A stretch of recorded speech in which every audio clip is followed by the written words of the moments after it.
Good morning, Hoof listeners. Welcome to the Saturday morning edition of the Hoof podcast as we get you ready for the divisional round playoff matchups. In particular, the biggest game of the season for the Buffalo Bills and the NFL, really. and the NFL. Right? So, going to be a great weekend. I'm really looking forward to it. Really, I'm excited about the Texans possibly overturning the Chiefs. I mean, I'll be dialed into that game. We hope that's definitely what we're all pulling for. Yes. And then obviously we'll be nervous as hell tomorrow all day, waiting for 6:30 to come around. So we're here. We kind of knew it's going to be a tough road in the AFC, right? With how stacked the quarterbacks are in the AFC, as well as what you mentioned, the coaches in the AFC are super. So it's extremely competitive.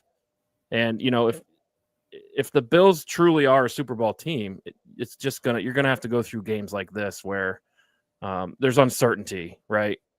Like, yeah, I could see there's definitely a lot of scenarios in my head where the Ravens win this game, right? And I think if they played Cincinnati, I think it's the same story. And obviously, if they play Kansas City, it's kind of the same feeling. Really, because the Bills have just come so close and just fall short every single year. So, I don't know if you're feeling that, but that's definitely what I'm feeling.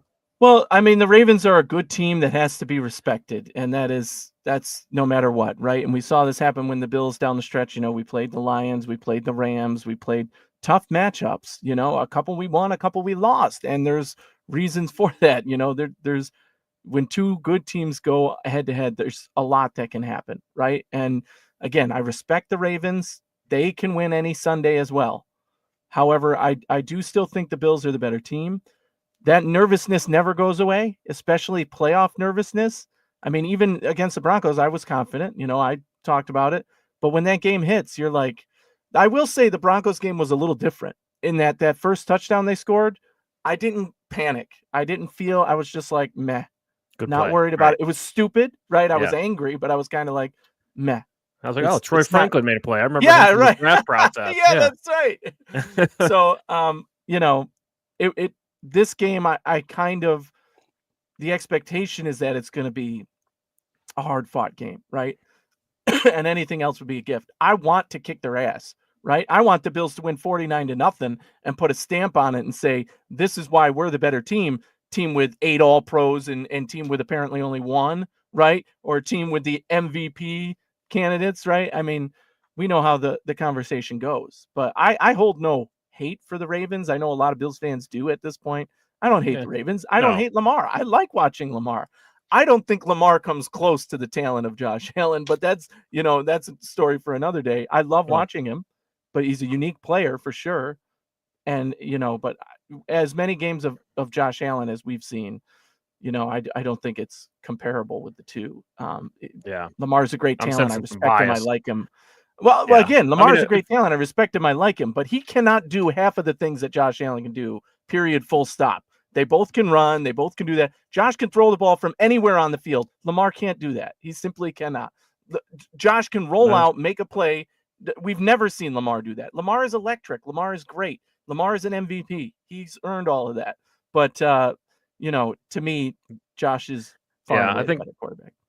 Well, Josh can throw it farther, and I think that's kind of the only thing, right? Lamar, right? Accuracy. He came out a little raw in the passing game. I think that's Ravens fans would even tell you that, right?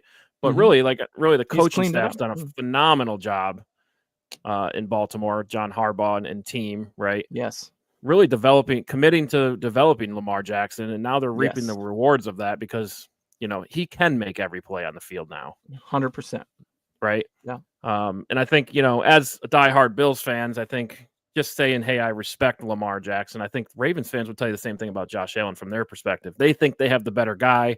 They think that Lamar can do more than Josh Allen, but there's a mutual respect there on both sides.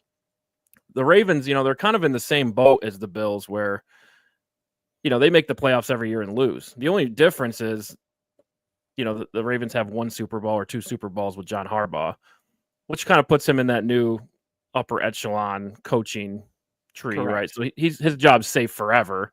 Whereas, McDermott, we're still kind of wondering, is he in that tier or is he just going to be kind of a Marty Schottenheimer losing the playoffs guy, right?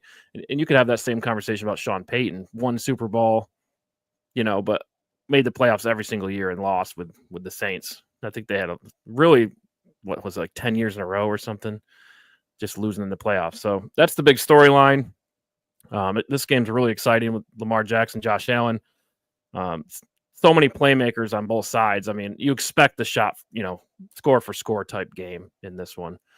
And really, the Ravens, they have a lot of playoff experience as well. Lamar struggling early in his career in the playoffs, but I think lately it's been much better. And think about the conference championship game last year with Kansas City. It came down to literally an inch. Zay Flowers fumbles the ball on the 1 yard line. I mean, that's Ravens beat them. We're having a different conversation. Oh, big time.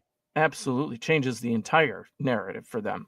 But just like you said, you could say the same thing about the Bills in 13 seconds, right? We were destined that year, and 13 seconds with the lead, and you lose the game, and that's how it goes against the Chiefs, right? So, like you said earlier, you mentioned earlier, two teams with very similar storylines. One of you is going to get the chance to get it done against the winner of the Chiefs and Texans, and one of you is going to go home once again the loser, once again disappointed, once again having a great season with an MVP candidate quarterback, with a phenomenal team that has played together, and yet you're going home. So that's how it goes every year for every team but one. But these two teams in particular have been at the top of the NFL year after year over the last 5 years or so, and just haven't been able to get past, the Chiefs or their Achilles heel in the playoffs, and now get the chance to finish. That's why this game is so hyped. That's why this is the NFL game of the year. One team will be crowned the team of destiny in this game. This is your year, team who wins this game. So hopefully that's the Bills for us, right? The rest of the NFL is going to say that's who they want to win the Super Bowl, right? They want it to be winner of this game versus Lions, right? That's what the entire rest of the NFL fans who are sitting at home want this game to come down to, right? So nobody wants to see the Chiefs, and the Texans, I don't think anybody's other than Texans fans thinks that they have a chance, right? So, but they do. We'll talk about that if we get the chance. But I just feel like the entire NFL momentum, meaning the fans, not the league itself, but the fans and those watching, that's the storyline here. That's why this is such a big game. Right. I mean, whoever wins this will certainly be the fan favorite, assuming going to Kansas City. Now, if we'll know, right, if it'll be a game for who hosts the conference championship or who's going to Kansas City, we'll know this afternoon, after the game today. Yeah. So, I mean, but to your point, whoever wins this game will be the fan favorite to get to the Super Bowl. Now, will that happen? I mean, there's so many question marks around the Chiefs this year, right? I think everyone can agree they're not as talented, even though their record would say otherwise. A lot of close games that they've come out on top of, but they seem beatable this year, and I think that's the big difference. And especially in the playoffs, we know Mahomes has been out of football for 3 weeks now. Had another baby girl, I think. So I mean, that distraction. I mean, because you think about it, like winning 3 Super Bowls in a row, there's a reason this has never been done before in the NFL. It's because it's such a grind. You know what I mean? Yeah. I mean, you add the Taylor Swift and the national media attention. It wears on you. And I think the Chiefs are such a resilient team that there's a really good storyline there with the Chiefs, right? Can they overcome kind of the burnout and keep the momentum in winning the playoffs with a maybe not as good of a roster as they've had in previous years? Yeah. That's really the storyline with the Chiefs this year. Right. But with that, they seem beatable because of that, right? Exactly. And I've said it all year long, starting in the preseason, right? I literally predicted that the Chiefs would be the 1 seed and that they would lose their first playoff game, no matter who they played. Now am I as confident that they're going to lose to the Texans? No, I'm not confident. Can it happen? Absolutely. That team, we saw them play well against the Chargers. That was a shock of the weekend last weekend, I thought, right? I picked the Rams to win, so that one wasn't a surprise to me. But the fact that, the Texans beat the Chargers was a bit of a surprise because the Texans came into the playoffs very flat. But after they played that hard last week, they play that way again against the Chiefs today, and they could come out with a win. They're very potential is there, right? And we've seen Kansas City is very vulnerable. That being said, I joked with people earlier in the week that it'll probably end up being a 16-10 Chiefs win or something, just because the Chiefs find a way to get it done. And it's the story of their entire year of not playing great but still getting W's somehow. Right. One call or one play that goes in Right. their favor. And they have so much Extremely playoff lucky. experience. Yeah, They've been down so many times in the playoffs, and they right. come back and win. So they'll be calm and confident. Extremely well coached too, Really, right? right. So all the weight is on the Texans players and coaching staff to Yes, kind of prove themselves. 100%. So this brings me to use a Bills examples, right? The special teams play against the Broncos where they faked the punt and he threw it for a first down. The punter threw it for a first down. I was livid at that because literally any Joe Schmo on the street could have told you, oh, Sean Payton coach team, yeah, they're going to go for it and they're going to fake things and you better be ready on special teams because you know what's coming. And they weren't, right? And that reminds me of the Chiefs, because the Chiefs are just going to be ready. They're so well coached. You're not going to fool them. You're not going to be able to do that. You're not going to be able to get away with stuff against that team. And that's why you have to play your sharpest football when you play them. We'll see if the Texans are up to that task today. Yeah, no, that'll be really fun to watch. And really, like if Kansas City gets knocked out, I think we're all going to be so excited. That makes this game even more. Yes, both teams for both sides. Makes you even more nervous to watch because it's for Ravens home field. Bills. Right. Yeah.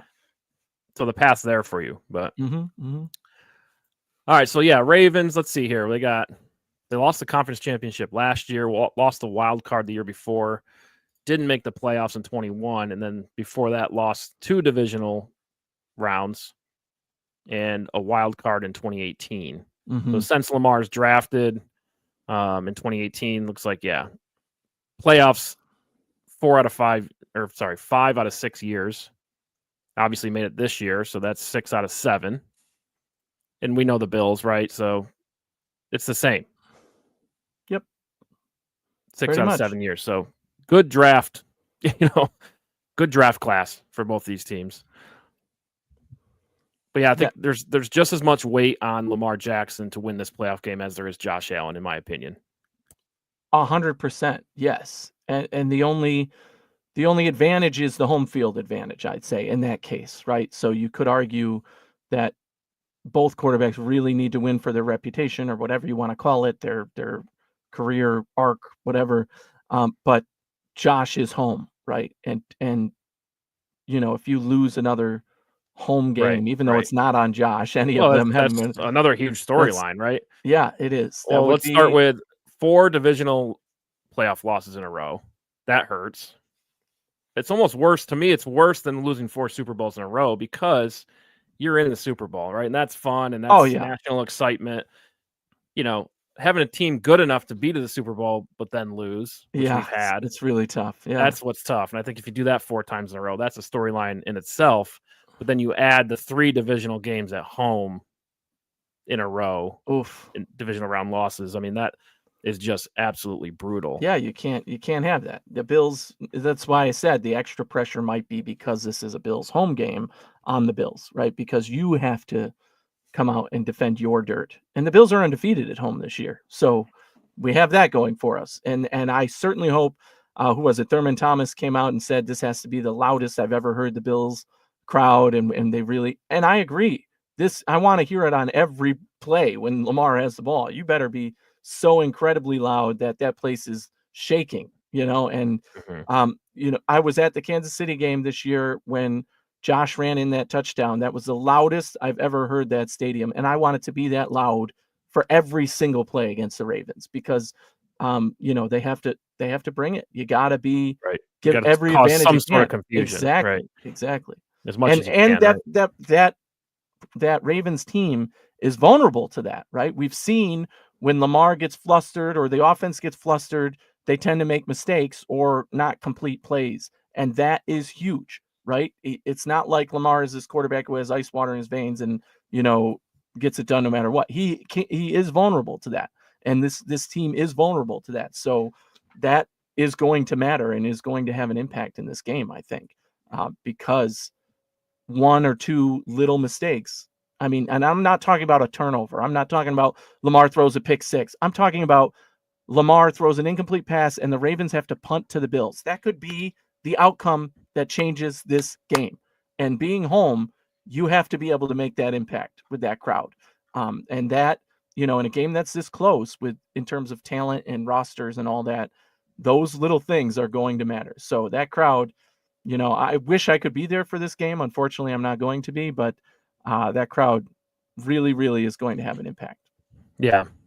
No, yeah, it's tough to go on the road in Buffalo, and then I think Kansas City also a very tough place to play. But yeah, with this game too, I think Zay Flowers being doubtful, I think that's huge news. Yes, yeah. He's their only 1,000-yard receiver this year, the leading receiver on the team. Led the team in receptions, 74. Like, it's not close. He has 30 more receptions than the next closest person, Mark Andrews. You've said it a few times this year that the Bills wish they had their Zay Flowers, right? Like, yes, that's true, right? I like Zay Flowers. I've liked him through the draft process. I like when I watch Baltimore, I really pay attention to him. He's extremely good talent, right, at receiver. So really, not having him definitely hurts the Ravens, but they do have some other people to rely on, right? We know Mark Andrews, Isaiah Likely, almost like the Kincaid-Knox tandem, right? Mark Andrews, obviously an elite tight end in the league, but Isaiah Likely is very capable in pass catching, right? So that's, between those two tight ends, they have 17 touchdowns, just to show you how much they use them. And we'll get to Derrick Henry. That's a whole nother conversation, but really, Bateman's a good player. Right, I don't think he's he's good, but he's not. I'm not sure if he's an elite Justin Jefferson category, right? Even though he's a first rounder, I don't think he's ever going to be that type of player. Zay Flowers is much more of a threat than Bateman, but Bateman's definitely a capable receiver. Certainly. So then we wonder, like, who kind of fills the shoes for Zay Flowers? Who did we see last week? That's always Nelson Aguilar. I think we saw last week. Get some catches. I want to say Anthony Miller. There's just like a couple guys. Tez Walker, we may see. Right. And I mean, those guys are much less experienced in these cases. Right. I mean, the veteran guys obviously know what they're doing, but they're not meant to be, big time playmaking starters on this team. You have a Nelson Aguilar, but that's not a name, although he knows what he's doing out there. It's not a name that brings, threat level. Right. So, but the Bills have been vulnerable in some cases to leaving guys like that open. The play that you mentioned with the rookie getting the touchdown for Denver, that was blown coverage that found the end zone. So you can't leave those guys alone for sure. But it gives another edge that the Bills have to attack. Right, you have to be able to shut down the wide receivers so that you can focus on the run game, right? And you can focus on Lamar and not letting him get loose when it's a pass play, because that's more important, right? Than even letting him pass it, to a guy who's covered. So, Which brings you to the next level of challenge, right? It's Lamar versus Derrick Henry. Saw this a ton last week. A lot of RPO, right? Yeah. And like, who do you want to limit? Do you let Derrick Henry run it on you? I mean, really, because Lamar Jackson requires so much attention, right? It's almost a nightmare, because you're going to be losing a step because you have to stop and kind of analyze who's getting the ball. You can't just run in there like TJ Watt last week and tackle Derrick Henry, because Lamar will get 100% 20-yard run on you, right? That's what. There were multiple plays where they fooled me last week, where I was like, oh, Lamar's got the ball, he's over there. Nope. Derrick Henry has the ball, and half the defense just shifted toward Lamar, and now Derrick Henry has a 40-yard run. And it was, they made it look easy against Pittsburgh. Now, I think the Bills are going to be ready for that, obviously. It doesn't mean you can stop it, though. It's still going to be executed. Look, I fully expect Lamar to have his kind of day, running the ball at least. And Henry, the Bills have been pretty good at stopping Henry in Buffalo and, holding him. It's not about, shutting him down completely, but he can get a touchdown. He can get 50, 60 yards. You just can't let him go off, right? And then dominate you like he did in that first game. I tend to overlook that first game. Everybody wants to talk about, Lamar, and that they crushed the Bills earlier this year.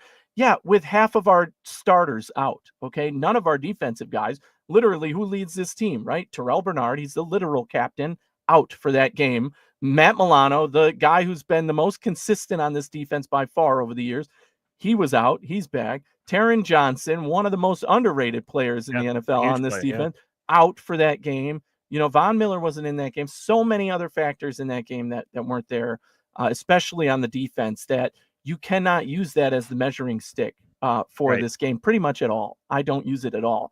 But, the one thing that happened was Henry had a huge touchdown in the beginning of the game to set the tone, and then they just ran it down our throats, right? So, and I think the other storyline on that is the Bills' offense came out very cold, flat early, and Shakir early. got hurt, right? So he was out. Right. It was so you lost a couple possessions early in the game just from being flat, and then it's just hard to move the ball on the Ravens' defense. So I felt like the Bills really, struggled against that defense all day. I mean, they started getting momentum late in the game. But again, they kind of beat themselves on offense when I went back and watched. I think they had an interception too, or I can't remember, fumble. I mean, they were getting sacks on Josh Allen, which we know he hasn't had a ton of sacks. But in that game, he was getting sacked, I think, 2 or 3 times. So, right. So yeah, I mean, it's a big time challenge, no doubt about it. And again, between Derrick Henry and Lamar Jackson, you're looking at like 2,700 yards on the season, 20 touchdowns just rushing. So yeah, for me, I think you see a lot of run blitzes. Everyone's talked about how big the offensive line is for the Ravens, not to mention their 300-pound fullback. I mean, that's the game they want to play, right? They want to run Derrick Henry, control the game, control time of possession. And we all talked about this. Like, the Bills are undersized on defense when it comes down to, blocking and this type of matchup. So I think you're going to see a lot of run blitzes, fill in the gaps, trying to get a jump on Henry, trying to get a leg so you can stop him, so then you can get bodies to pile on. I think that's going to be the game plan, which really means then you got, one-on-one coverage, man-to-man coverage a lot of times. So I think the Ravens are going to look to get Mark Andrews heavily involved. I think he's a matchup nightmare. And who knows, maybe really looking like Taylor Rapp, can he guard Mark Andrews? Can DeMar Hamlin guard Mark Andrews? I think that's a matchup the Ravens are going to like. So that's something I would pay attention to. But again, if you can just force a few mistakes, on third down, incomplete passes while you're doing the run blitzes, I think flip a couple drives. Now the Bills, as long as the offense is productive and keeping drives alive, I think that's how you win this game, in my opinion. Yes, you have to contain and hold them. A couple of field goals would be great. Like holding them to just a couple of field goals gives our offense the chance to get a touchdown. So, that is part of the plan here, right? You're not going to shut them out. Like I said earlier, I'd love to crush them 49-0 and make a statement win out of this, but that is not my prediction at all, right? It's more likely to be a back and forth game where these small things, like I mentioned earlier as well, the stops, not necessarily turnovers, but just stops and holding to a field goal could be ultimately the difference in this game. Both teams are going to want to control the tempo, control the clock. I think actually the Ravens do that better than the Bills in this game. The Bills are going to want to pass more against this Baltimore defense. Usually, they're pretty good at stopping the run. So it's going to be more of a pass game, and maybe Josh running when they drop in coverage or whatever, and he has an opening. And the Ravens are going to pound the ball, right? So time of possession is probably going to be in the Ravens' favor, but that doesn't mean the score is going to be in the Ravens' favor. So, play your game, do what you need to exploit their defense, which is very good and has been playing better. But our defense is underrated. I said this last week, that our defense was not getting the respect it deserved because guys were injured down the stretch. So again, when you're playing the Rams and you give up 40 points, or you're playing the Lions and you give up, there were guys hurt in all of those games. So it was basically a kind of rest and get ready for this point. The only player on the Bills injury report is Ray Davis in concussion protocol. So he still has a chance to play too. And other than that, the Bills are healthy for this game, which is a phenomenal place to be in and of itself. And that makes all the difference in terms of the plays that defense can make and what they're capable of. We saw it versus Denver. All we heard about was Denver's great defense and, they can get things done on offense. And the Bills completely shut them down after that first touchdown. 0 points after that. So I think, our defense needs to get its flowers as well. And the key is going to be, you mentioned it. For me, it's Matt Milano in coverage. It can, you talked about the tight ends, both tight ends, really. If either one if they put both out there, they're basically like 2 extra wide receivers. So, who are big guys and, Right. it's how you body them and still close the run, because they could put 2 tight ends out there and then run the ball, obviously. And that is going to be, if you drop in coverage or if you're focused on the tight ends, that's going to open things up for Lamar and for Derrick Henry. And how you respond to that, Taron Johnson, another guy where if you go 3 linebacker sets to go against the run, where's Taron Johnson? Normally, that's the guy who would come out and you would defend against the run with the bigger bodies, 3 linebackers. But I don't know how the Bills are going to handle that part of it. I think Matt Milano is the key there, though. And Matt Milano played a great game. I thought it was his best game yet against the Broncos. I was so excited to see him out there. He was the guy we expect. He's always in there on the plays, always near the ball, always near the tackle. So if he's ramping it up, that's a good sign for this defense. Right. And where Von Miller as well, right? Von Miller getting quarterback yeah. pressures all day. I mean, this is why he's on the team. This is why you signed him to a big contract. Mm-hmm. It's why you keep him through all the bumps along the way, the injury, the legal stuff. I mean, it's because you need guys like Von Miller to step up in big moments. And I think we saw a little bit of that last week. Obviously, Bo Nix gets rid of the ball fast and he can move too. But Von Miller was involved in a lot of plays and a lot of pressures. Yes, so he was. You're going to need that in this game too. But yeah, back to the matchup. I feel like if you're game planning, you want to get a lead on the Ravens if you can, right? Mm-hmm. I think that's ideal. But again, when you get out there, things go crazy. Executing that plan is harder than it sounds. But if you can get a 14 point lead early, and now you're forcing the Ravens to abandon the run, and really, I trust Josh Allen in a kind of a score for score game because we've seen it with Kansas City. We've seen this a lot from Josh Allen in the playoffs, and I would challenge Lamar to kind of keep pace with that. That's the game plan you want, especially with Zay Flowers out. And to do that, I think you have to neutralize Derrick Henry early and try to get a lead. Well, 10-point lead. I also think you can have that strategy and nickel dime it a little bit, right? Meaning you can give up a field goal, give up a touchdown. As long as your offense is scoring consistently and using the clock, you could go into halftime with a 17-14 lead and then extrapolate on that. Presumably you're the team getting the ball back. You can score a touchdown. You hold them to a field goal. All of a sudden you're up by 10 points and then you carry it over, right? So that strategy, I think, will be a long-term one in this game. If you can go up early by 2 scores, by all means, that's gonna change the course of the game. But I think if you go into the third quarter up by 10 points, meaning you're up by 3 at halftime, you score a touchdown, now all of a sudden you're up by 10, that is going to change the same way that changed the tone and the pace in the second half. And by God, we know that this team is a second half team. All the stats show it. The eye test shows it. They come out, they shut down on defense in the second half, and they tend to, control the game on offense in the second half. So I think that will still be the case with this game against Baltimore. Yeah, agreed. I'm sensing a little bit of nervous energy in the comments here. Yeah, I see that. I've been reading some too. Brian Foster, can't stand the waiting, nervous wreck for some reason. You get that pit of your stomach. Yeah, right. Yeah, that's why. Because really, this team, Josh Allen needs a Super Bowl, right? 100%.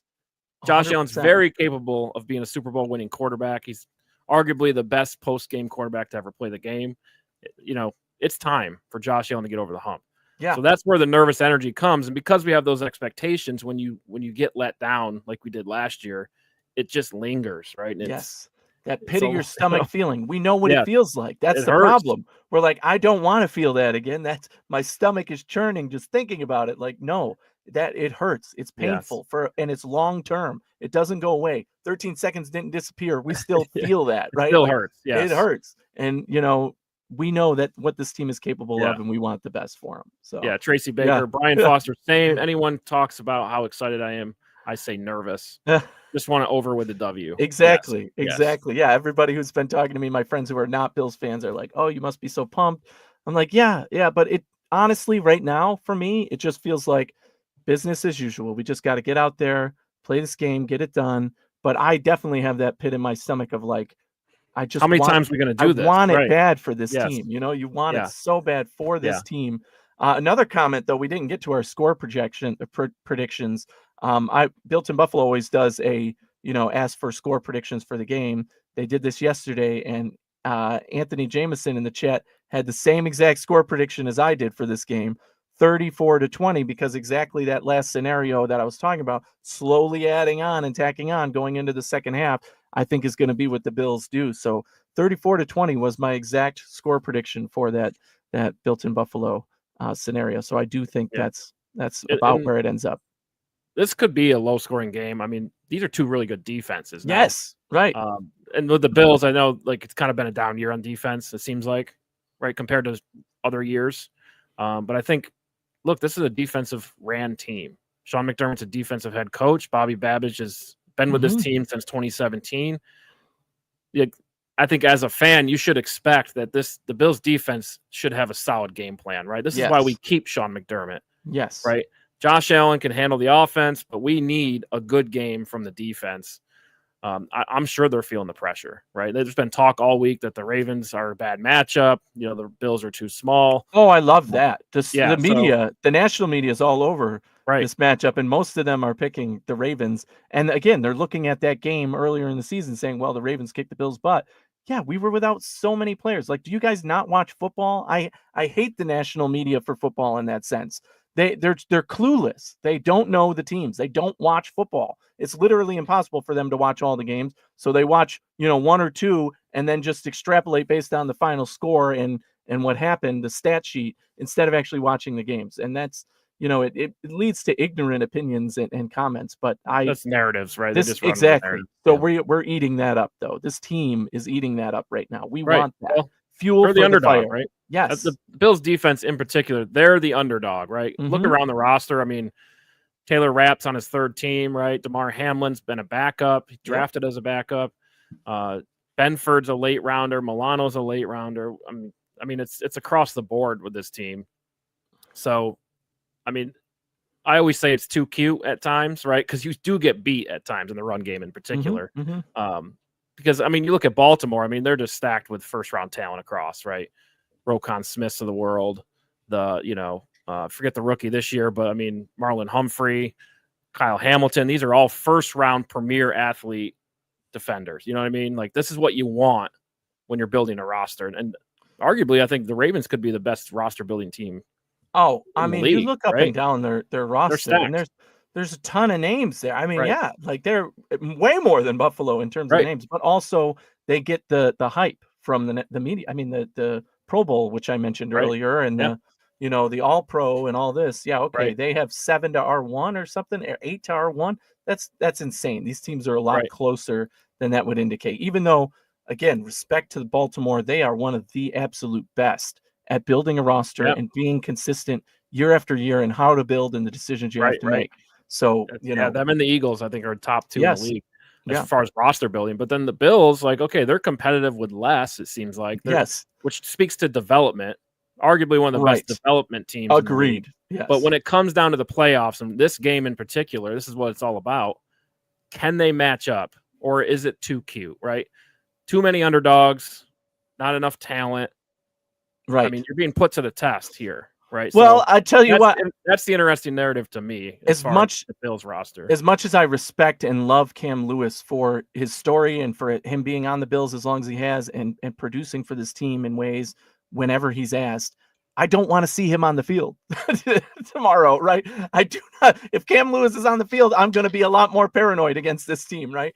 Even though I love and respect that guy, but he's not, up to, not that he can't do it. He absolutely can, but it's just not a favorable matchup. And the Ravens are going to see that and their mouth's going to water if he's out there. So we'll see. We'll see what happens. I mean, obviously, there's, knock on wood, again, everybody's healthy and he wouldn't have to be. But that's just one of those guys where it's like, yeah, he's a late round, he's whatever, underrated. And he's done whatever he's asked of on this team. And that's what it takes to build a good roster, competitive roster. So where are you at in terms of, how you think this game is going to go score wise or lead up to and final? Well, let's bring it in. Let's bring it up here. Yeah, we talked about how I would game plan it. I mean, again, game plans sound nice.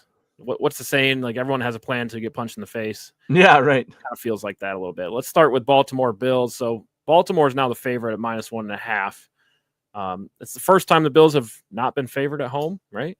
Yeah. So again, there's added chip on the shoulder for the Bills. The Ravens are favored to win this. Like I said, I think it's low scoring. I think it's going to be like a 20-17 game. And, Tyler Bass makes a field goal at the end. I think it's that type of game. I think you're going to see more defense than what we expect, right? Just because Ravens defense absolutely stacked. It's very hard to move the football on this defense because they're so big. We talked about the first round talent on defense. It's across the board, right? And I think the Bills, like the pressure's on them to prove themselves, right? So I think they have a good showing as well. And I think we're looking at like a 2017 game Bills. I do like the Bills because they're at home. I think Josh has proven himself in the playoffs. There's tons of experience on this team in playoff football, right? They've played Kansas City a ton, and they know what it takes to win. You have to play a perfect game, and the Bills have done that more than once, right? So the Ravens, I think it's just hard to go on the road and play a perfect game, right? Especially with your top receiver out. I think that's going to lead to, mistake or two. I think they still have a good game, but it stays close throughout. Mm-hmm. Mm-hmm. So you're at 34-20. Yeah, Buffalo. so I think that is a result of, adding it on. I expect it to be closer than that score indicates. But when it comes down to the final, I think, the Bills tack on an extra field goal from 31 to 34. Ravens are in panic comeback mode, and the Bills shut it out. So I think that's, why that final score ends up being what it is. So the Bills at home getting points. These both still, the spread started at Bills -2, I think. Right. Anything within They're 3 is saying we don't know. Pick 'em. Yeah, it's a pick 'em. Know. So, but it's a good game to bet if you feel like Buffalo's going to win. So I definitely have some on this one, and hopefully that works out. Yeah, and I think there's so many narratives on the line here, right? Last thought on this game, but so many narratives, right? The Bills lose, we're questioning roster building, we're questioning. Mm-hmm. I think we question everything at this point, Hmm. right? And then you really don't have a lot to talk about in the MVP race. Like when Josh loses the MVP, you're gonna be like, well, now if the Bills win, the narratives flip. Wow, McDermott's amazing. Brandon Beane really knows what he's doing. Man, Josh Allen should have been the MVP. The media got it wrong. I think they have to reevaluate how they measure the MVP because, I don't know.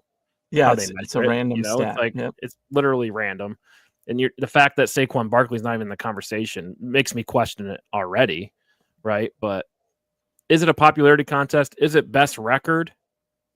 High stats, best record, best quarterback? That's what it's been, but not this year. That's anyway. So all those narratives are on the line for me, right? If you lose this one, you're really questioning, 4 divisional round losses in a row, 3 at home. What are we doing? What needs to happen? But I think we'll go back to, what's a rebuild year, right?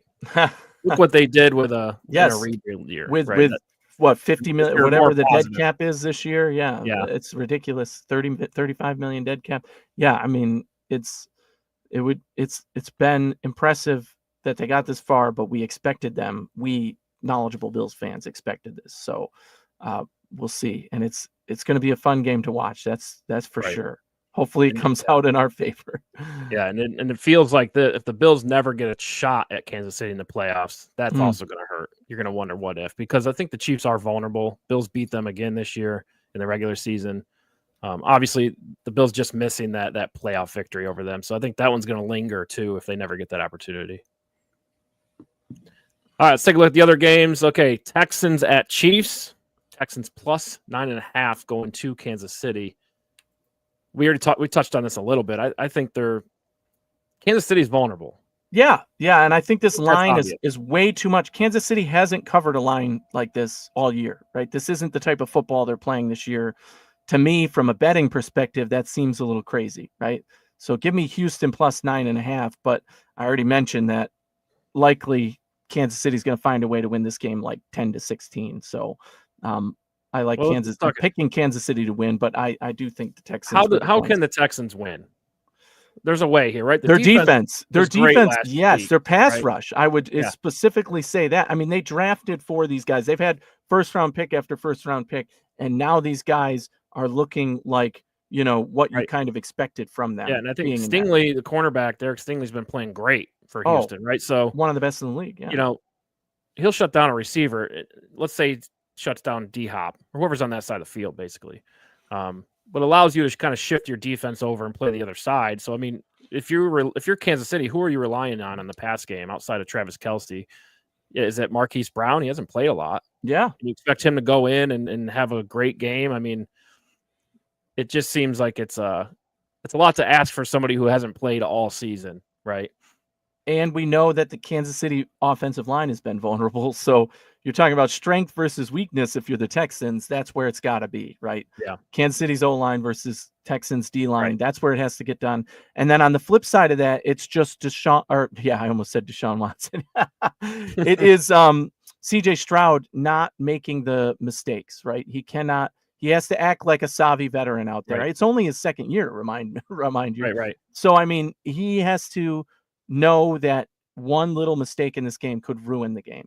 Right. So he has to play. Nico Collins, man. I hate to use the word conservatively, but he has to play smart, right? So and yes, Nico, you have to use that weapon. He caught 7 of 8 passes to him last week. Yeah. And he's that damn good. I've been a Nico fan forever. Yeah, he's good. And so I mean, I think he gets his in this game, good. right? Look, the Kansas City secondary is still good, but they're not elite like they have been the past few years, right? They lost some of their top corners. So I think it's kind of a different secondary this year. So I think Nico Collins will have a good day. Texans are really missing Tank Dell and Stephon Diggs. It's a whole different conversation if they're on the field. But so really if you're Houston, you're looking for that next person to step up. I think Joe Mixon playing, I think, is great news for them. Yes. I think he's a big part of the game plan. But like you said, because that takes the pressure off CJ Stroud. So if they can get the run game going, it's going to open up play action for Nico Collins. I think that's the direction you have to go. Mm-hmm. Mm-hmm. It's going to be loud. It's going to be tough, but the run game's so important if you're Houston. If they can't get that going, I think it's going to be Kansas City all day. Yeah. We'll see. So you're who are you picking here? I mean, I do still unfortunately think the Chiefs are going to win, 10-16 or something, but right. I like the Texans plus 9.5. I think that's just, again, Kansas City hasn't shown that all year, and you're going to make them 9.5 point favorites in the biggest game of the year. Like, I just don't, I don't like that at all from a betting. I mean, I like it on the Texans from a betting perspective. Yeah. Feels like a 24-21 game for me. Kansas City wins at home. I just think CJ Stroud this is as tough as it gets in the NFL. Going to Arrowhead, playing the 2-time defending Super Bowl champs. I mean, it's as tough as it gets. So I think he hangs in there. The Texans are good enough on defense to hang in there. But again, come up short. Just Kansas City's so good at managing the end of the game. I think that's the difference in the game. It's Andy Reid's experience versus D'Amico Ryans, who's kind of new. Right. In the head coaching game. You'll be shocked if Kansas City makes a mistake. But Houston needs to not make a mistake, and it won't be as shocking if they do, just because, again, that experience. Yeah. And I think if the Houston Texans win, we are going to be so giddy. Oh, my God. That will put your stomach in even more knots, right? We're going to be puking, We all hear Josh Allen pukes before the game. Well, I think all the fans will be puking. I've already told my buddy Matt that if somehow the Texans pull it off and the Bills win, we have to go to that game. So we'll see. We'll see. Well, there goes your savings account. Yeah, exactly.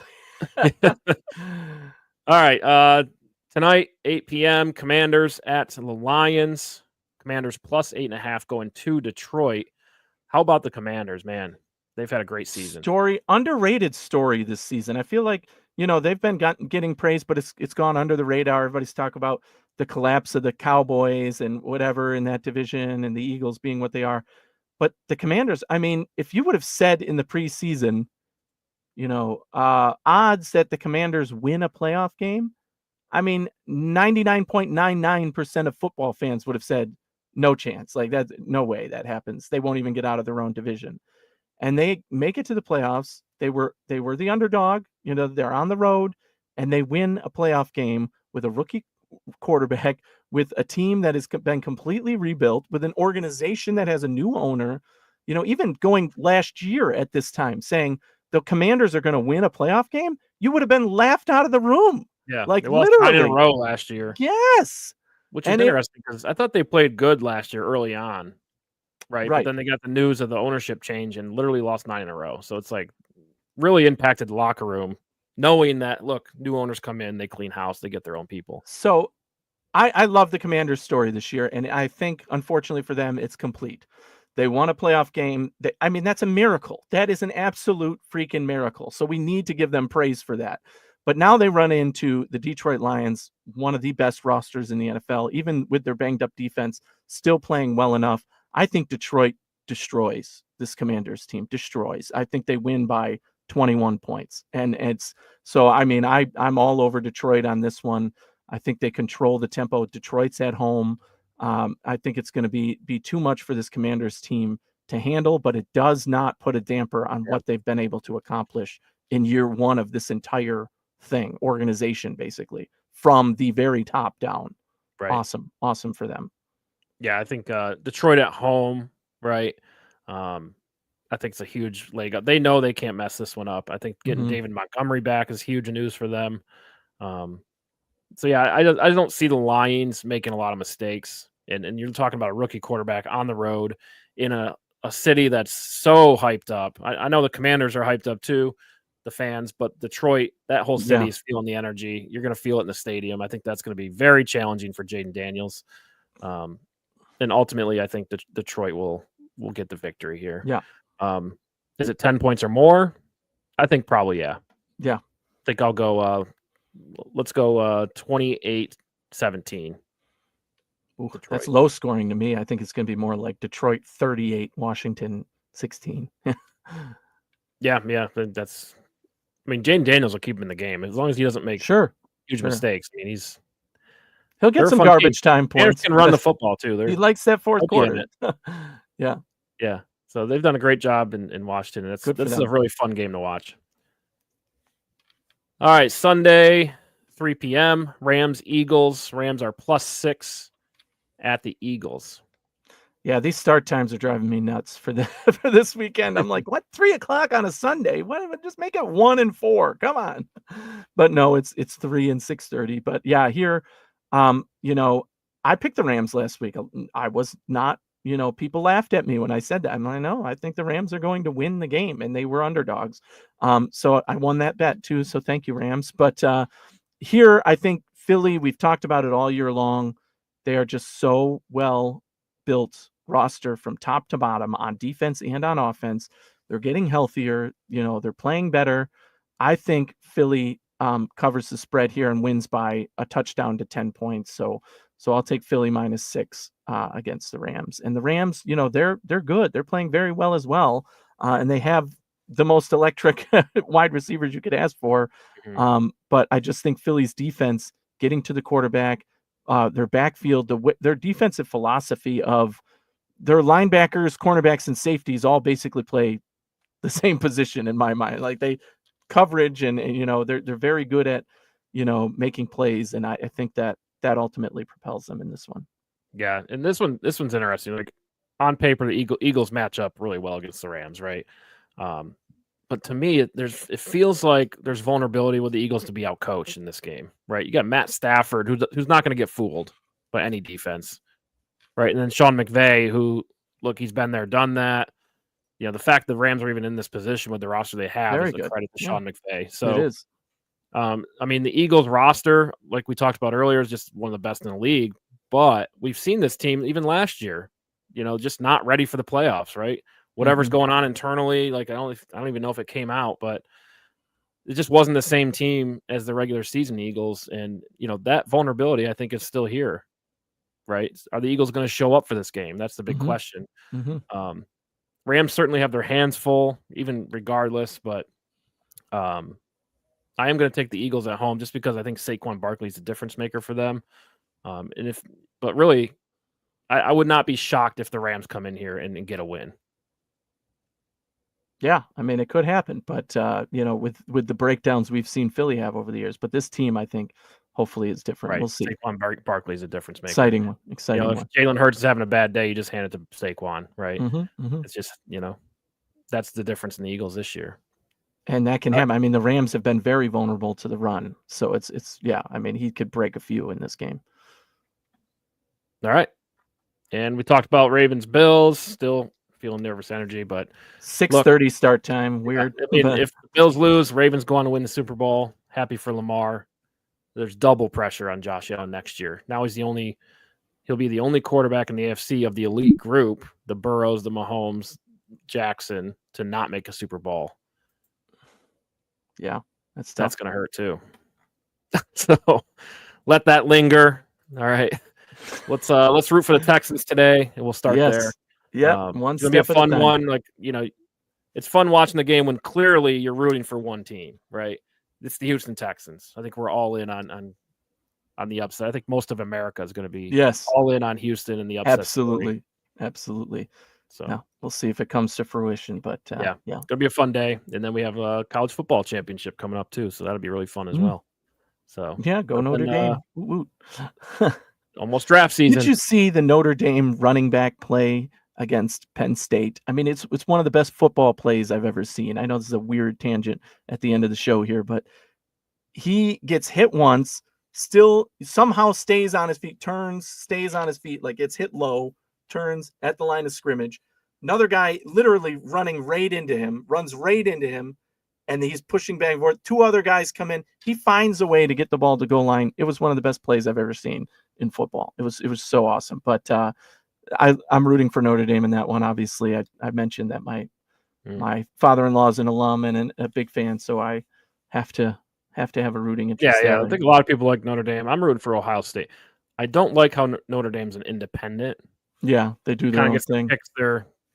Pick semi-ACC. Like, they're semi-ACC, but they're not quite. Right, and I think Ohio State was, an 8 seed or something? So that story, that's what's fun for me about the college football playoff is you truly find out who the best teams were on that day. Yeah.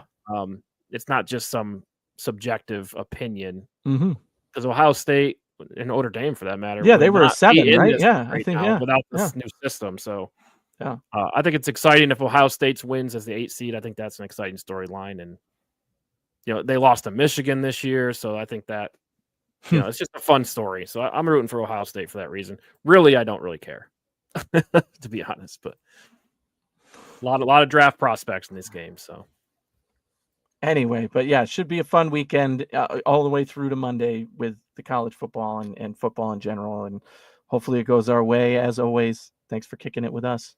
Go Bills. Have a great weekend.